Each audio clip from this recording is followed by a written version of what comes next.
ஒரு சிறிய கிராமத்துல அருணும் விஜயும் 2 நண்பர்கள் இருந்தாங்க. ஒரு நாள் 2 பேரும் காட்டுல நடந்து போயிட்டு இருந்தாங்க. அப்போ திடீர்னு ஒரு கரடி அவங்க பக்கம் வந்தது. விஜய் உடனே பயந்து மரத்துல ஏறிட்டான். ஆனா அருணுக்கு மரம் ஏற தெரியாது. உடனே அவன் தரையில படுத்து செத்தவன் மாதிரி நடிச்சான்.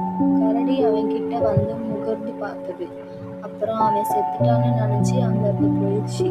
கரடி போன அப்புறம் விஜய் கீழே இறங்கி, கரடி உன் காதுல என்ன சொன்னதுன்னு கேட்டான்.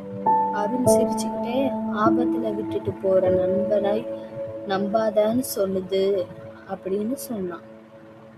இதுல இருந்து என்ன தெரியுது? கஷ்டத்துல உதவி செய்யறவன் தான் உண்மையான நண்பன்.